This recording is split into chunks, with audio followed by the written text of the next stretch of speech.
ನಮಸ್ಕಾರ ಸ್ನೇಹಿತರೆ, ಎಲ್ಲ SR ಟಿವಿ ಕನ್ನಡ ಚಾನೆಲ್ ವೀಕ್ಷಕರಿಗೆ ಆತ್ಮೀಯ ಸ್ವಾಗತ.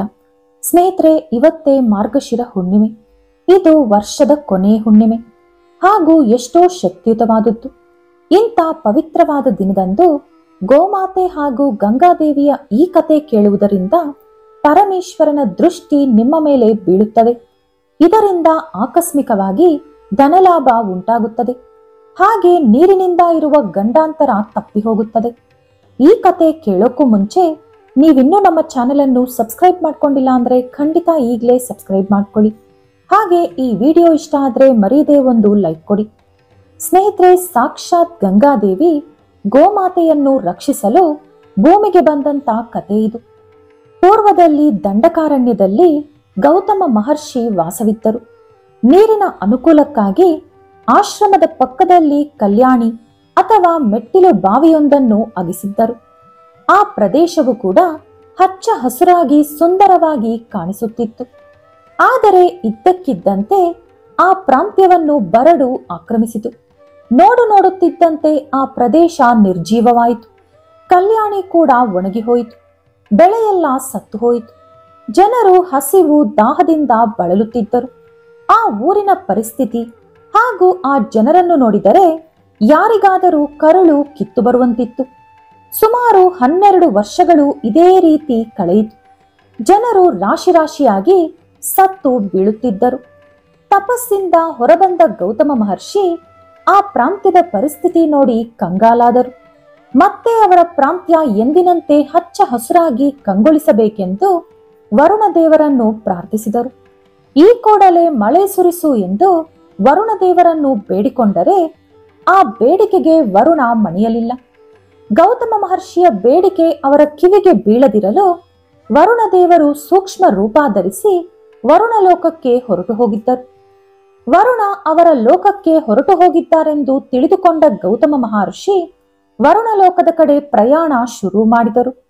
ಗೌತಮ ಮಹರ್ಷಿ ಬರುತ್ತಿದ್ದಾರೆ ಎಂದು ತಿಳಿದುಕೊಂಡ ವರುಣ ಅವರ ಲೋಕ ಕಾಣಿಸದಿರಲು ದಟ್ಟವಾದ ಮೋಡಗಳಿಂದ ಅವರ ಲೋಕವನ್ನು ಮುಚ್ಚಿ ಹಾಕಿದರು.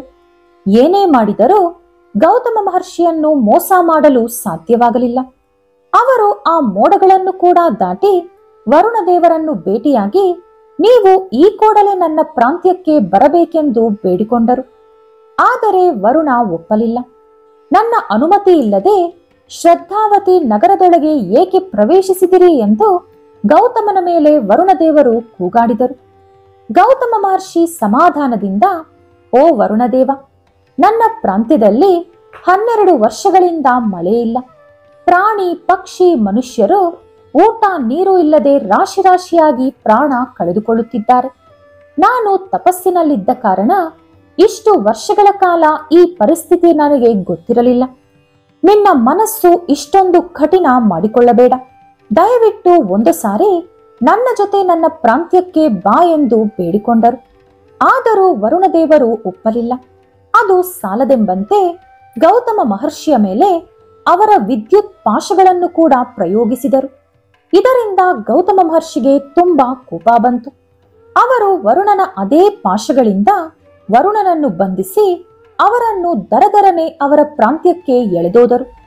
ತಪಶಕ್ತಿಯಿಂದ ವರುಣನನ್ನು ನೀರಿನಂತೆ ಬದಲಾಯಿಸಿ ಅವರ ಕಲ್ಯಾಣಿಯಲ್ಲಿ ಹರಿಬಿಟ್ಟರು. ಗೌತಮನ ತಪಶಕ್ತಿಯ ಮುಂದೆ ವರುಣನ ಆಟ ನಡೆಯಲಿಲ್ಲ. ಹಾಗಾಗಿ ವರುಣದೇವರು, ಮಹಾಋಷಿ ಗೌತಮ, ಈ ಕಲ್ಯಾಣಿಯಲ್ಲಿ ವಾಸವಿರಲು ನಾನು ಅಂಗೀಕರಿಸುತ್ತೇನೆ. ಆದರೆ ಅದಕ್ಕೊಂದು ಷರತ್ತಿದೆ. ಯಾವ ದಿನ ನೀವು ಪಾಪ ಮಾಡುತ್ತೀರೋ ಆ ಮರುಕ್ಷಣ ನಾನು ಈ ಸ್ಥಳವನ್ನು ಬಿಟ್ಟು ಹೊರಟು ಹೋಗುತ್ತೇನೆ ಎಂದು ಹೇಳಿದರು. ಗೌತಮ ಮಹರ್ಷಿ ಆ ಷರತ್ತಿಗೆ ಒಪ್ಪಿಕೊಂಡರು.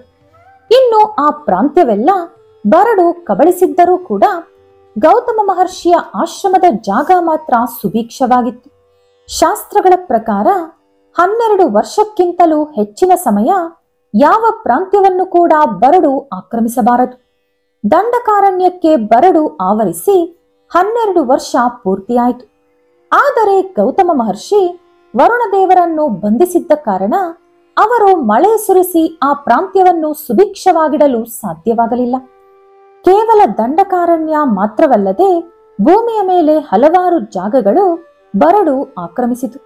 ಇನ್ನು ವಿಧಿ ಇಲ್ಲದೆ ಗೌತಮ ಮಹರ್ಷಿಯ ಕೈಯಲ್ಲಿ ಯಾವುದೋ ಒಂದು ತಪ್ಪು ಮಾಡಿಸಿ ನಾನು ಇಲ್ಲಿಂದ ಹೊರಟು ಹೋಗಬೇಕೆಂದು ವರುಣದೇವರು ಉಪಾಯ ಹುಡುಕಲು ಶುರು ಮಾಡಿದರು. ಅವರಿಗೊಂದು ಉಪಾಯ ಹೊಳೆಯಿತು. ಕೂಡಲೇ ಒಂದು ಮಾಯಾವಿ ಹಸುವನ್ನು ಸೃಷ್ಟಿಸಿ ಗೌತಮನ ಆಶ್ರಮದೊಳಗೆ ಕಳಿಸಿದರು ವರುಣ. ಹಸು ಹುಚ್ಚು ಹಿಡಿದಂತೆ ಆಡುತ್ತಾ ಆಶ್ರಮವನ್ನೆಲ್ಲ ನಾಶಪಡಿಸುತ್ತಿತ್ತು. ಇದರಿಂದ ಗೌತಮ ಮಹರ್ಷಿ 4 ದರ್ಬೆಗಳನ್ನು ತೆಗೆದುಕೊಂಡು ಹಸುವನ್ನು ಹೆದರಿಸಿದರು. ಅಷ್ಟಕ್ಕೆ ಆ ಹಸು ನೆಲದ ಮೇಲೆ ಕುಸಿದು ಬಿದ್ದು ಪ್ರಾಣ ಕಳೆದುಕೊಂಡಿತು. ಇನ್ನು ಗೌತಮ ಮಹರ್ಷಿಗೆ ಗೋಹತ್ಯಾಪಾತಕ ಅಂಟಿಕೊಂಡಿತು. ಪಾಪ ಮಾಡಿದರೆ ಹೊರಟು ಹೋಗುತ್ತೇನೆ ಎಂದು ವರುಣ ಇಟ್ಟಂತ ಷರತ್ತಿನ ಪ್ರಕಾರ ವರುಣದೇವರು ಅಲ್ಲಿಂದ ಹೊರಟು ಹೋದರು. ಮತ್ತೆ ಎಂದಿನಂತೆ ಅಲ್ಲಿ ಬರಡು ಆವರಿಸಿತು. ಆಶ್ರಮದಲ್ಲಿ ನಡೆದ ವಿಷಯ ಒಂದು ಮಾಯೆಯಂತೆ ಇತ್ತು. ಇದರಿಂದ ದುಃಖದಲ್ಲಿ ಮುಳುಗಿ ಹೋಗಿದ್ದ ಗೌತಮ ಮಹರ್ಷಿ ಪರಿಹಾರ ಕೇಳಲು ಬ್ರಹ್ಮದೇವರ ಹತ್ತಿರ ಹೋದರು. ಬ್ರಹ್ಮದೇವರ ಸಲಹೆಯ ಪ್ರಕಾರ ಶಿವನಿಗಾಗಿ ಗಾಢವಾದ ತಪಸ್ಸು ಶುರು ಮಾಡಿದರು. ಅವರ ಮುಂದೆ ಪ್ರತ್ಯಕ್ಷವಾದ ಪರಮೇಶ್ವರ ವರ ಕೇಳುವಂತೆ ಹೇಳಿದರು. ಆಗ ಗೌತಮ ಮಹರ್ಷಿ, ಪ್ರಭು, ನಿಮ್ಮ ಜಟಾಜೂಟದಲ್ಲಿ ನೆಲೆಸಿರುವ ಗಂಗೆಯನ್ನು ನನ್ನ ಪ್ರಾಂತ್ಯಕ್ಕೆ ಸ್ವಲ್ಪ ಕಾಲ ಕಳಿಸಿಕೊಡಿ ಎಂದು ಬೇಡಿಕೊಂಡರು. ತಥಾಸ್ತು ಅಂದರು ಪರಮೇಶ್ವರ. ಇನ್ನು ಶಿವನ ಜಟಾಜೂಟದಿಂದ ಆಕಾಶಗಂಗೆ ನೆಲದ ಮೇಲೆ ಹಾರಿದಳು. ಗೌತಮನ ಕೋರಿಕೆಯ ಮೇರೆಗೆ ಗಂಗೆ ಆ ಹಸುವಿನ ಮೃತದೇಹದ ಮೇಲೆ ಹರಿದಳು. ಆ ಹಸು ಆ ಕೂಡಲೇ ಜೀವಂತವಾಯಿತು. ಗೌತಮ ಮಹರ್ಷಿಗೆ ಅಂಟಿಕೊಂಡಿದ್ದ ಗೋಹತ್ಯಾಪಾತಕ ನಿವಾರಣೆಯಾಯಿತು. ಅದರ ನಂತರ ಸಪ್ತ ಋಷಿಗಳು ಆಕಾಶಗಂಗೆಯನ್ನು ಸಮುದ್ರ ದೇವರ ಹತ್ತಿರ ತಲುಪಿಸಿದರು. ಗಂಗಾದೇವಿ ಪ್ರಯಾಣಿಸಿದ ಸ್ಥಳಗಳೆಲ್ಲವೂ ಹಚ್ಚ ಹಸುರಾಗಿ ಬದಲಾಯಿತು. ಗೌತಮನಿಂದ ಭೂಮಿಗೆ ಬಂದ ಕಾರಣ ಗಂಗೆಗೆ ಗೌತಮಿ ಎಂಬ ಹೆಸರು ಬಂತು. ಗೋಮಾತೆಯನ್ನು ಬದುಕಿಸಿದ ಕಾರಣ ಆಕೆಗೆ ಗೋದಾವರಿ ಎಂಬ ಹೆಸರು ಬಂತು. ಆ ಕಾಲದಲ್ಲಿ ಗೋಮಾತೆಗೆ ಅಷ್ಟೊಂದು ಪ್ರಾಧಾನ್ಯತೆ ಕೊಡುತ್ತಿದ್ದರು. ಗೋಮಾತೆಯ ಶ್ರೇಷ್ಠತೆಯನ್ನು ವಿವರಿಸುವ ಈ ಕತೆ ಹುಣ್ಣಿಮೆಯಂದು ಕೇಳುವುದರಿಂದ ಸಕಲ ಶುಭಗಳನ್ನು ನೀವು ಪಡೆದುಕೊಳ್ಳುತ್ತೀರಿ.